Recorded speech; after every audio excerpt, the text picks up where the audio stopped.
Clywch yn awr, chi sy'n dweud, heddiw neu yfori, byddwn ni'n mynd i'r ddinas ar ddinas ac fe dreulio'n flwyddyn yno yn marchnata ac yn gwneud arian. Nid oes gan rai fel chi ddim syniad sut y bydd hi ar eich bywyd yfori. Nid ydych ond tarth sy'n cael ei weld am ychydig ac yna'n diflannu. Dylech ddweud yn hytrach, os yr arglwydd a'i mynd, byddwn yn fyw ac fewnawn hyn neu'r llall. Ond yn lle hynny, ymffrostio yr ydych yn eich honiadau balch. Mae pob ymffrost o'r fath yn ddrwg. Ac felly, pechod yw i rywun beidio a gwneud y daioni y mae'n gwybod y dylai ei wneud. Amen. Nawr, y cwestiwn sydd gyda fi i ni bore yma wrth i ni ddechrau yw, pwy neu beth sydd yn eich cymell chi yn 2025? Pwy neu beth sydd yn eich cymell chi? Hynny yw, mae'r ffordd dyn ni'n byw, a'r ffordd dyn ni'n cynllunio ac yn paratoi ar gyfer ein dyfodol yn datguddio cymaint am ein cymhellion ni. Beth sydd yn ein gyrru ni? Yn Ffrangeg, mae'n rai sydd yma, siarad Ffrangeg, eich raison d'être, eich rheswm dros fyw. Fi'n credu bod fi'n iawn, chi checio gyda Magli ar y diwedd. Ac felly, os mae fy rheswm dros fyw, dros fodolaeth yw y plant, enghraifft, bydd y penderfyniadau dwi'n ei gwneud, y cynlluniau dwi'n ei gwneud, yn cael ei gyrru ganddyn nhw a'i siapio gan y bwriad yna o'i roi nhw yn gyntaf. Fy nghymhelliad mwyaf fi fydde y plant. Ac jyst esiampl yw hwnna, wrth gwrs, beth bynnag fyddech chi'n gallu rhoi mewn yn y darn yna, wrth gwrs. Ac felly y cwestiwn yw, lle dylai Duw fod yn y darlun? Dyna'r her i ni ar ddechrau'r flwyddyn. Yn Iago 4, mae Iago yn dechrau'r benod off, os chi'n cofio, ni'n mynd nôl nawr i ddiwedd Tachwedd, felly eich chi atgoffa eich hunan, yn sôn am gyfeillgarwch gyda'r byd yn gyntaf, ac i wneud yn siŵr bod chi'n deall os ych chi yn mynd ar ôl pethau'r byd, cyfeillgarwch gyda'r byd, mae'n golygu gelyniaeth gyda Duw, bod chi'n elynion i Dduw, ac felly bod angen ymostwng a nesau at Dduw, a bydd e'n nesau ato ni. Ond mae'n bwysig deall, mae nid rhyw fath o one-time thing yw hwnna. Hynny yw bod ni unwaith yn dod at yr arglwydd, sylweddoli bod ni wedi bod yn troi at y byd, felly ac at ein pleserau ni, ac yna'n sydyn reit, fi'n sylweddoli, fi wedi bod yn bechadurus, fi'n edifarhau, a wedyn fi'n mynd nôl i fyw just fel o'n i cynt, ond gyda'r cafiat, ond fi wedi edifarhau. Fi wedi dweud sori. Na, beth mae'n dweud yw i aros yn agos wrth yr arglwydd. I aros yn rhai sydd yn parhau i ymostwng i'r arglwydd. Nid jyst unwaith, ond yn wastadol, yn barhaol. Mae gwir ildio Iesu yn golygu fod pob dydd o hyn allan yn cael ei fyw gyda'r bwriad o ddwyn gogoniant i fyw, nid i fi. Ac o fyw o dan arglwyddiaeth, yr arglwydd Iesu Grist, ein brenin ni, ein bugail ni, nid fi. Nawr, mae rhaid bod yn realistig yn dos e. I ni'n bobl sydd yn gwneud penderfyniadau a cynlluniau trwy'r amser. I chi wedi bwriadu dod yma bore yma i'r cwrdd. I chi wedi bwriadu a wneud cynlluniau ar gyfer yr wythnos sydd i ddod. P'un ai mae'n mynd i weld y deintydd neu'n mynd i siopa bwyd, chi wedi cynllunio am y pethau lleia nag chi. Pob un o'n ni, wrth gwrs bod ni. A wrth gwrs, mae yna bethau lle dyn ni'n cael ein cymell gan ein gwragedd falle i'w gwneud. Mae yna le lle mae'r arglwydd gobeithio wedi'n cymell ni yma bore yma. A felly, falle bod chi'n gofyn y cwestiwn, wel, pam fod Iago'n rhoi gymaint o tough time i'r eglwys fan hyn am gynllunio, enghraifft, mynd i rwle a gweithio? Chos dyna beth mae'n dweud, fy nhw'n mynd ac yn marchnata. Be sy'n bod gyda hynny? Fi'n bwriadu mynd i'r gwaith fori, falle bod chi'n gweud. Be sy'n bod gyda hynny? Nid y ffaith ein bod ni'n cynllunio i'r broblem, ond sut dyn ni'n cynllunio, a pam dyn ni'n cynllunio yw'r broblem. Nawr, y broblem gyntaf, mae yna dair agwedd i'r broblem, dyn ni'n gweld yn adnod, neu'r agwedd dyn ni'n gweld yn adnod 13. Na atgoffa ni'r adnod. Clywch yn awr, chi sy'n dweud, heddiw neu yfori, byddwn ni'n mynd i'r ddinas ar ddinas ac fe dreulio'n flwyddyn yno yn marchnata ac yn gwneud arian. Nawr, mae tair agwedd i'r broblem. Yn gyntaf, dyw Duw ddim yna. Mae Duw yn absennol, yn gwbl absennol o y datganiad os chi'n sylwi. Mae'n syml ac yn fyr, ond mae'n mor bwysig. Dyw e ddim yn sôn dim am Dduw. Beth mae Duw yn ewyllysio? Sut mae Duw yn arwain? Ac felly mae'r penderfyniadau'n cael ei gwneud heb fod Duw hyd yn oed yn y darlun, heb sôn am fod Duw yn gyrru ein penderfyniadau ni. Dyna'r broblem cyntaf. Ond yn ail, mae'r honiadau mae'n gwneud yn falch ac yn bechadurus. Be dwi'n olygu gan hynny? Wel, mae'n siarad fel petai fe sy'n penderfynu beth fydd yn digwydd fori. Mae'r person dan sylw, edrychwch ar y iaith yn dweud, byddwn yn mynd. Fe dreulio'n flwyddyn yno. Mae'n definite. Fi'n mynd i wneud hyn. Mae'n mynd i ddigwydd. Does dim hyd yn oed, wel, fi'n gobeithio gallu gwneud hyn. Neu, os bydd pethau'n ffafriol i fi hyd yn oed, fe wnau hyn a'r llall. Na, mae'n garantid o ddigwydd. Mae'n gweld ei hunan yn gwneud honiadau fel petai e'n dduw. Fel petai e yn penderfynu beth sy'n mynd i ddigwydd. A mae hwnna wedi digwydd achos mae Duw mas o'r sgwrs. Mae Duw mas o'r darlun. Petai e wedi crybwyll Duw, mewn unrhyw ffordd yn sydyn, falle byddai'r Cristion yna wedi sylweddoli, wel, actually, a i fi sy'n penderfynu beth sy'n digwydd fori. Gai ofyn i ni, faint ohono ni sydd wedi dechrau gwneud cynlluniau ar gyfer 2025 a chi heb ystyried Duw. Chi heb ystyried beth mae e moyn. Sut mae e'n arwain. Beth mae e'n ewyllysio ar ein cyfer ni. Ydy ni yn rhoi'r argraff yn ein sgyrsiau ni gyda phobl eraill? Mae fi sy'n bos ar fy mywyd i, fi sy'n penderfynu? Mae yna gerdd yn dos sy'n boblogaidd, yn aml mewn angladdau, yn ironic, Invictus. A diwedd y gerdd yw, I am the master of my fate, I am the captain of my soul. A chi'n meddwl, mor gelwyddog, mor ffals yw hwnna. Mor bechadurus yw hwnna. Chi'n gwybod le mae'r math yna o agwedd yn dod? Wel, os chi eisiau troi gyda fi i Eseia 14, adnod 12 ymlaen, dyma sy'n cael ei ddweud am Satan, y diafol. Dyma mae'n dweud, Eseia 14, adnod 12 ymlaen. O fel y syrthiaist o'r nefoedd, ti seren ddydd, y diafol, fab o wawr, Feth dorwyd i'r llawr ti a fi'n llorio'r cenhedloedd. Dywedaist ynot dy hun, dringaf fri i'r nefoedd. Dyrchafaf fy ngorsedd yn uwch na'r ser uchaf. Eisteddaf ar y mynydd cynnill y mellera'r gogledd. Dringaf yn uwch na'r cymylau. Fem gwnaf fy hun fel y goruchaf. Ond i lawr i sheol y ffygwyd. I lawr i ddyfnderau'r pwll. Chi'n gweld yr agwedd?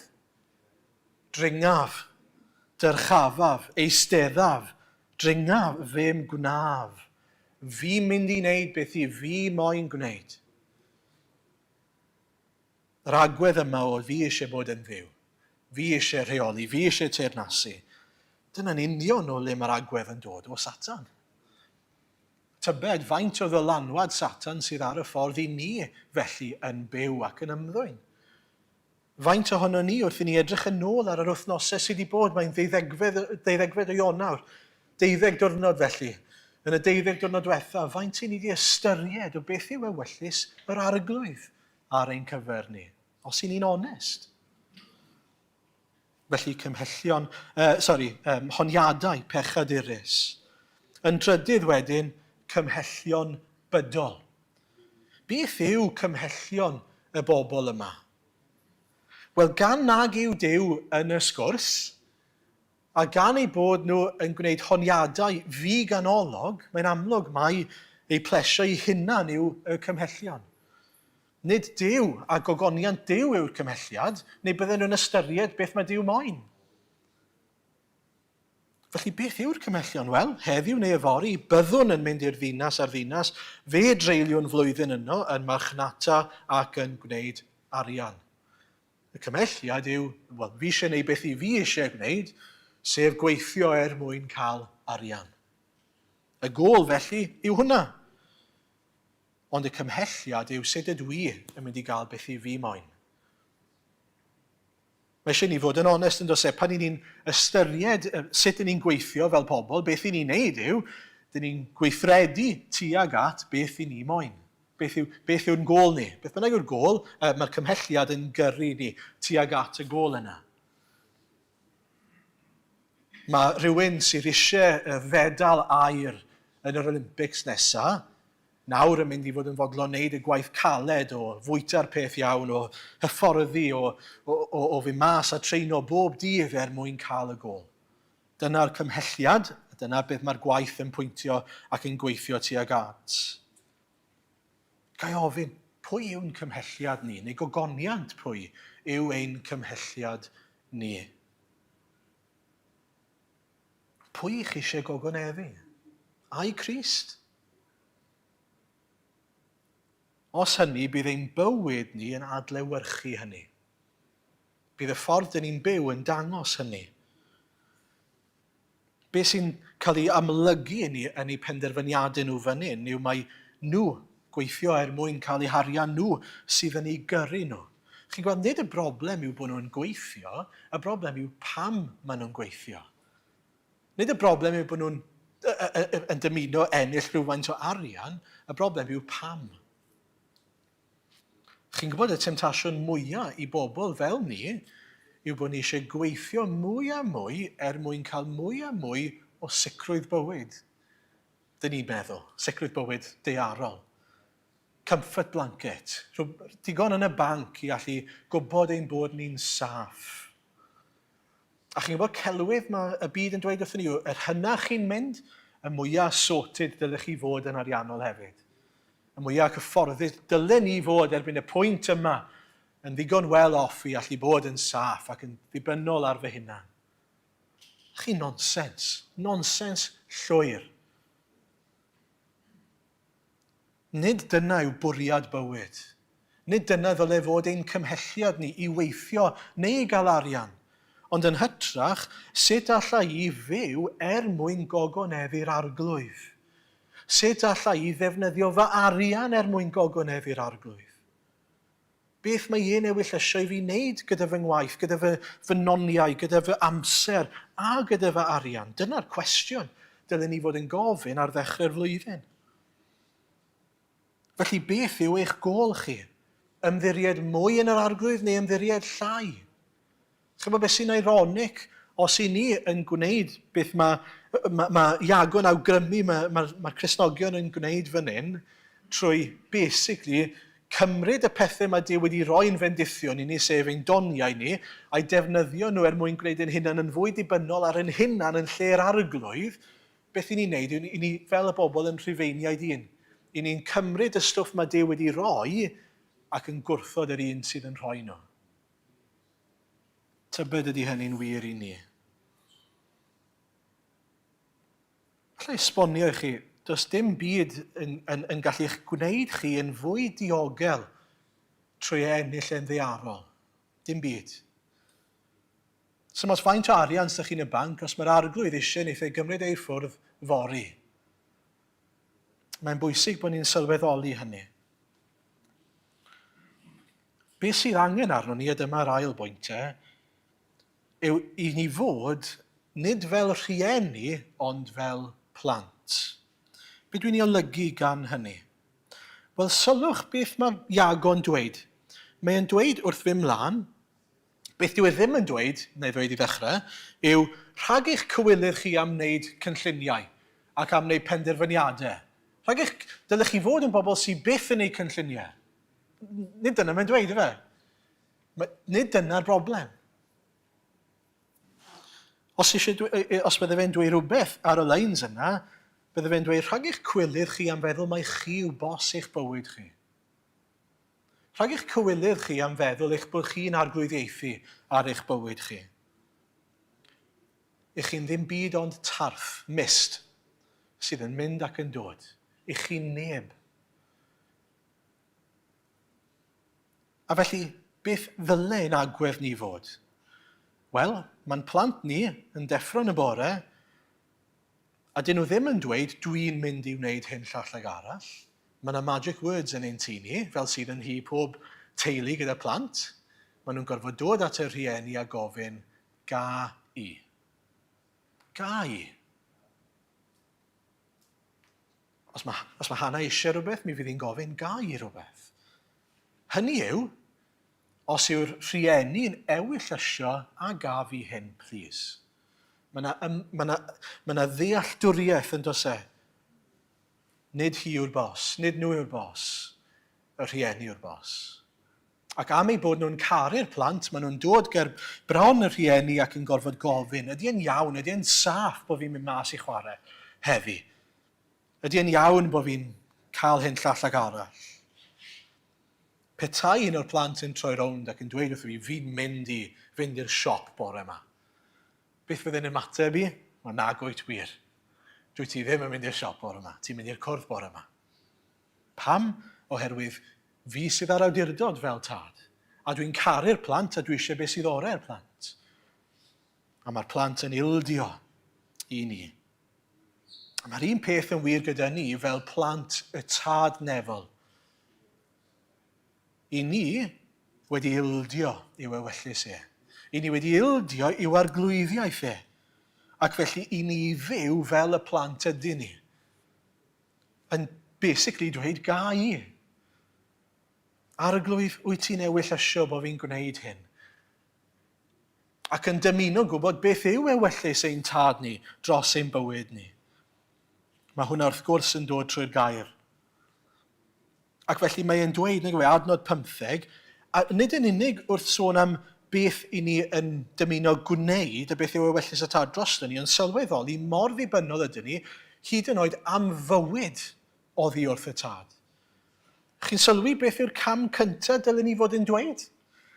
Os Duw a'i mynd, os yw Duw yn ewyllysio, fe fyddwn fyw.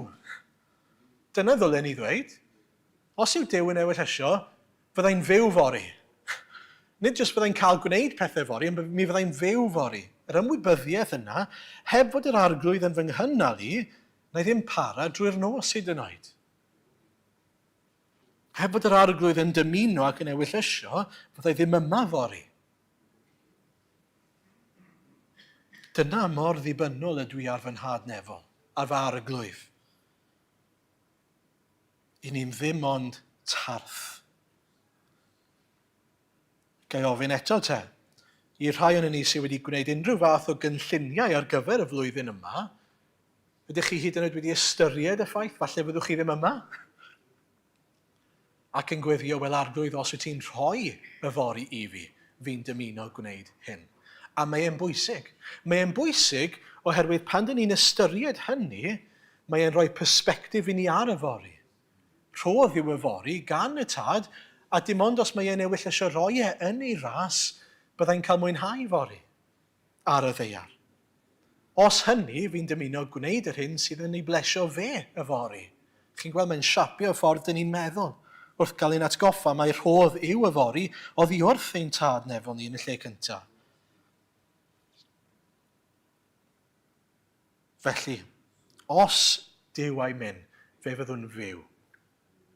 Ac yna gawn ni ystyried beth yw ewyllus yr arglwydd drosto ni ar y dydd hwnnw.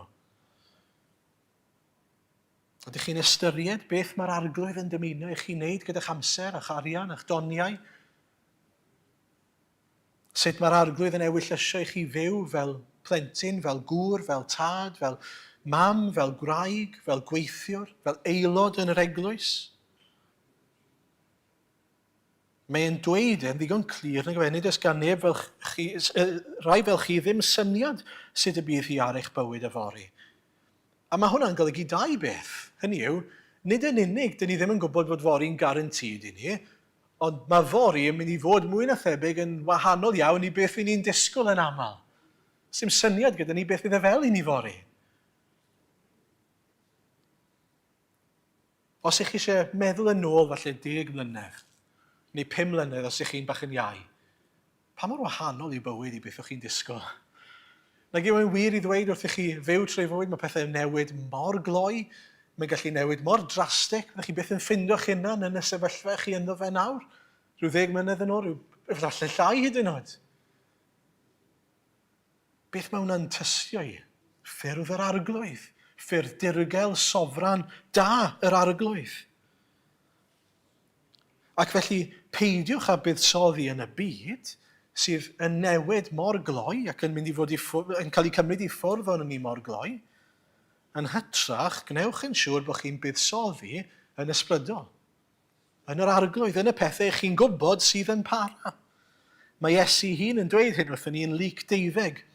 Os chi'n cofio, mae e'n sôn am y dyn yma oedd yn ŵr cyfoethog gyda tir da, sydd wedi dwy'n cnwd da, o adnod 15 ymlaen yw o Luc 12.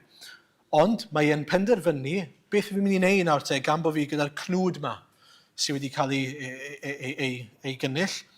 Wel, mae'n penderfynu adeiladu mwy o ysguboriau a trio storio mwy a mwy a mwy. Ond adnod 12 ymlaen, ond meddai Duw wrtho, yr ynfytyn, y ffŵl. Heno y mynir dy einioes yn ôl gennyt, a phwy gaiff y pethau a baratoaist. Felly y bydd hi ar y rhai sy'n casglu trysor iddynt ei hunain a heb fod yn gyfoethog ger bron Duw. Mae mor hawdd colli persbectif. Mae mor hawdd cael eich denu gan y cnwd yna a meddwl, fi wedi cadw fe'n saff, na i drial cadw fe'n saff nawr a trial cael rhyw buffer bach i fi fy hun a wedyn chi eisiau buffer tyn bach yn fwy a eisiau rhagor to. A chi'n sylweddoli'n sydyn reit. Nid yn unig yn ariannol gyda'r llaw gall hwnna fod yn unrhyw beth. Hyd yn oed gyda'ch amser chi'n gallu bod fel yna. Chi'n sylwi'n sydyn reit bod chi wedi ceisio ennill rhywbeth sydd ddim yn para. Rhywbeth mae'r arglwydd yn mynd i gymryd oddi arno ni rhyw ddydd. Yn hytrach felly, mae eisiau ni fod yn bobl sydd yn byw o ddydd i ddydd ar y gras ac ar y daioni a'r bendithion mae Duw yn rhoi i ni o ddydd i ddydd. Mae Duw yn rhoi digon i ni ar gyfer pob dydd. Os dim eisiau ni boeni am y fori, mae wedi gwneud hynny'n glir iawn i ni. Yn hytrach te, os Duw a'i mynd, fe fyddai fyw ac fe na fi beth mae'r arglwydd eisiau fi wneud. A mae Paul yn esiampl i ni o hynny'r apostol Paul, chydig o esiampl i chi, pan mae e'n mynd i Ephesus, actau 18. Mae e'n dweud fyna, pan o fynasant iddo aros am amser hwy, ni chydsyniodd, ond wedi ffarwelio gan ddweud, dychwelaf atoch eto os Duw a'i mynd. Hwyliodd o Ephesus. Y pwynt fyna yw, oedd e ddim yn fater bod e eisiau gadael Ephesus. Os bydde fe'n bod yn hunanol, bydde fe wedi aros yna. Ond oedd e'n gwybod bod yr arglwydd wedi galw fe i rolau arall, a felly oedd e'n gorfod mynd. Weithiau mae bod yn ifydd i'r arglwydd ac ildio yn golygu bod ni'n gorfod gadael hyd yn oed y bobl i ni'n mwynhau bod yn eu cwmni nhw mwyn bod yn ifydd i'r arglwydd. Gofynnwch chi genhadon os yw hwnna'n wir. Gofynnwch chi'r asicws heno os yw hwnna'n wir. Oedd Paul wrth i fodd ac eto'n gorfod mynd.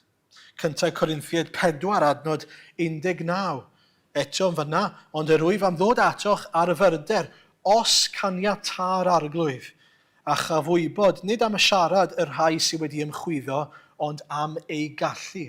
Yn fyna, gyda chi rai oedd yn honni bod yn athrawon pwysig a grymus a dylanwadol, ond yn hytrach, oedd yna awgrym ei bod nhw wedi ymchwyddo o bod yna ddim gallu gyda nhw. Dim gallu'n perthyn iddyn nhw. So oedd Paul yn mynd i fynd yna i tsecio a oedd be oedden nhw'n dweud yn wir. Hynny yw, os yw Duw yn ewyllysio, fi'n mynd i wneud fy ngwaith fel apostol hyd yn oed.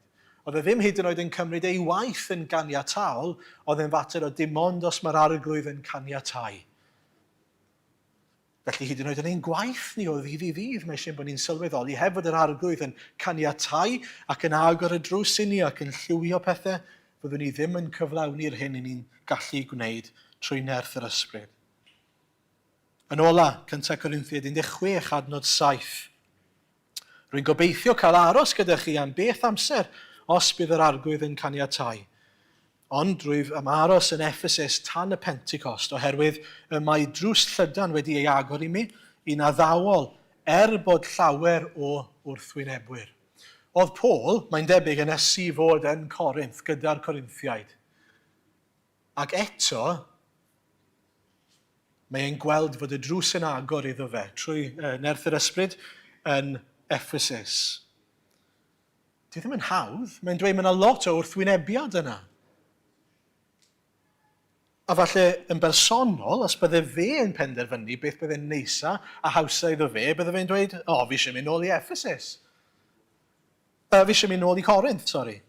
Ond yn hytrach, mae'n dweud, na, dwi angen aros fan hyn achos mae'r arglwydd wedi agor y drws i fi. Unwaith eto, dyw e ddim ynglyn â beth sydd yn foethus neu'n hawdd ac yn bleserus i ni, mae'n ynglyn â beth yw ewyllus yr arglwydd. Le mae'r ysbryd yn ein arwain ni, trwy y gair wrth gwrs.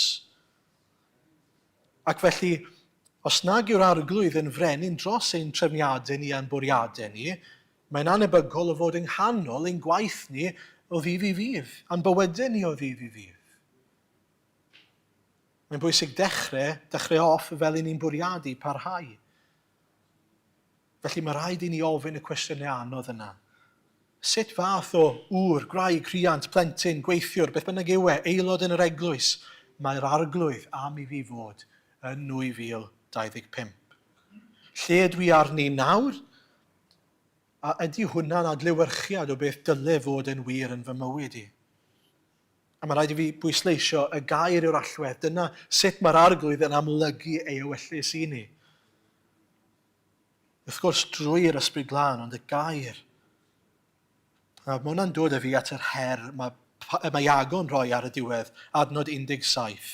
Ac felly, pechod yw i rywun beidio a gwneud y daioni, mae'n gwybod y dylai ei wneud. Os ych chi'n gwybod dylech chi wneud mae'n bechod i chi beidio a gwneud Weithiau ni'n gallu classifio, beth bynnag yw'n Gymraeg, pechod, fel rhywbeth i ni'n gwybod sydd yn anghywir. Hynny yw, yn erbyn y tad, dweud celwydd neu beth bynnag. Rhywbeth sydd yn actifly wrth ewyllus Duw. Ond beth mae'n dweud yw, os ych chi'n peidio gwneud beth ych chi'n gwybod dylech chi wneud, mae hwnna'n bechod. Nawr, mae hwnna'n beth anferth i ni i ddeall yn ein meddyliau yn calonau ni. Anferth. I ni'n pechu os i ni'n gwybod dylen ni wneud rhywbeth a ni ddim yn ei wneud Dyle hwnna sobri ni. Ac felly, pan mae'n dod at ein bywydau ni, beth bynnag, pob agwedd o'n bywyd ni, sut bynnag dyle bod ni'n byw, mae'n bwysig bod ni'n deall, os nag i ni'n ei wneud ni'n pechu yn erbyn yr arglwydd. Os chi'n cymryd bywyd yr eglwys fel esiampl o hynny, bod yn aelod mewn eglwys. I ni'n gwybod y dylen ni ymrwymo un gilydd. I ni'n gwybod y dylen ni ymrwymo mewn gweddi. I ni'n gwybod y dylen ni ymrwymo i astudio'r gair gyda'n gilydd. I ni'n gwybod dylen ni ddim colli golwg a neglecto, dod at ein gilydd a cynnill gyda'n gilydd i addoli. Mae e'n bechod i beidio a gwneud y pethau dylen ni wneud. Beth yw ewyllus Duw ar ein cyfer ni? Beth yw ewyllus Duw ar ein cyfer ni nos Fawrth? Beth yw ewyllus Duw ar ein cyfer ni ar nos Fercher am 7 o'r gloch? Beth yw ewyllus Duw ar ein cyfer ni bob dydd Sul? Ystyriwch, gweddiwch. Os ych chi'n gofyn i'r arglwydd ac yn wirioneddol fodlon cael eich arwain, wynwch chi ffindo mas beth yw ewyllus Duw ar eich cyfer chi. Tybed os i ni'n byw fel y dylen ni fyw, sut y bydd 2025 yn edrych, ac a fydd yn edrych yn wahanol i 2024. Dwi am orffen trwy ein atgoffa ni o fendithion byw fel mae Duw yn dymuno i ni fyw. Achos un peth pwysig iawn i ni gofio yw, os mae dim ond tarth ydyn ni, mist, mae hwnna'n gallu'n harwain i chydig bach o ofn, nag yw e? Chi'n meddwl, boes bach, fi'n ddim byd. Dyw fori ddim yn guaranteed i fi, mae hwnna'n gallu'n harwain i ryw fath o anxiety, i ryw ofn mawr, nag yw e? Seid yn dwi'n gwybod os fyddai yma fori. Ond nid dyna fwriad Duw o gwbl. Eto i fynd nôl at y darlun o riant a plant, dwi ddim eisiau i fy mhlant i boeni dim am y bills, am y morgais, ac am unrhyw beth fel yna. Dwi ddim eisiau fod y plant yn meddwl bod nhw'n deffro yn y bore ac yn gorfod ffindo job mwyn gallu cynnal y teulu. Ydw i? Pam? Achos dwi eisiau iddyn nhw fyw yn y rhyddid a'r cysur o wybod dwi'n control. Hynny yw, drwy nerth ac arweiniad yr arglwydd, mae e'n cynnal fi. Nid i job nhw yw e i dalu'r bills, yn job i yw e. Dyn nhw ddim yn gorfod poeni am y pethau yna. Dwi ddim eisiau iddyn nhw boeni am y pethau yna. Achos mae nhw i fod yn eu lle, dyn nhw'n methu talu'r bills. A mae nhw angen gwybod hynny, a dwi angen gwybod hynny. Bydde fe'n anheg i fi i ddisgwyl iddyn nhw dalu'r biliau, a dwi ddim eisiau iddyn nhw. Yn yr un ffordd, beth mae'r arglwydd Iesu'n dweud wrthyn ni? Peidiwch â phoeni am myfori. Peidiwch â phoeni am beth yw wisgo, beth yw fwyta, beth yw yfed. Basically, I've got you covered. Mae'n iawn. Dibynnwch ar y tad. Peidiwch â meddwl bod rhaid i chi ymddwyn fel Duw yn rheoli popeth, achos dyna lle mae ofn yn dod pan ni'n trial ymddwyn fel Duw, gan sylweddoli yn y pen draw mae nid duwiau ydyn ni. Be sy'n hyfryd yw fod rhyddid yn dod o wybod fod gyda ni'n sy'n rheoli'n berffaith ac yn gwybod yn well na ni, a mae e wrth y lliw. Ac o'r rhyddid yna mae cysur enfawr yn dod o wybod natur yr un yna sydd wrth y lliw. Chi'n gweld mae'r Duw sydd wrth y lliw o'n plaid ni, mae e'n dad i ni. Nid rhyw ddew oeraidd pell i ffwrdd sy'n poeni dim, mae e'n ddew sydd wedi cyfamodi gyda ni trwy gyfamod gras. Mae e'n ddew trigarog. Dyw e ddim yn bell i ffwrdd, dyw e ddim yn oer, dyw e ddim yn hunanol. Mae e'n un sydd eisiau'r gorau i ni. Mae'n gweithio ein daioni ni. Felly gai ofyn i chi, ydych chi'n byw mewn ofn? Neu ydych chi'n profi rhyddid a chysur? Os ydych chi'n byw mewn ofn, falle bod hynny'n amlygu rhywbeth yn eich calon chi, o'r ffaith eich bod chi'n trio rheoli pethau yn eich bywyd chi. Eich bod chi'n trio rheoli eich dyfodol chi ac eisiau bod yn rhiant pan eich chi fod yn blant. Yn hytrach, gadewch i'r arglwydd fod yn arglwydd. Plygwch ac ildiwch iddo fe. Ac fel o'n i'n dweud, bod yn barod i ddweud, arglwydd, beth wyt ti yn ewyllysio ar yng nghyfer i? Nid unwaith, ond bob dydd, bod ni'n byw bywyd yn ymwybodol. Mae heddiw yn rhodd gan yr arglwydd, bydd fori yn rhodd arall, ond nes bod fi'n cyrraedd hwnna am nawr, dwi'n dymuno byw fel mae'r arglwydd am i fi fyw. Arglwydd, sut wyt ti'n farwain ni? Be sy'n dy ogoneddu di heddiw? Ac weddiwch y bydd hynny yn clodfori'r arglwydd ac hefyd yn esiampl i eraill yn amlygu rhywbeth o ein cariad ni tuag at yr arglwydd i eraill o'n cwmpas ni, fel bod nhw'n gofyn, wel pam wyt ti'n byw fel yna? A sut mae gen ti'r fath ryddid? O le mae dy gysur di'n dod? Fel bod ni'n gallu pwyntio at yr arglwydd a dweud, wel, fy niw i sydd wrth y lliw. Fi'n ymddiried yn llwyr ynddo fe. Amen.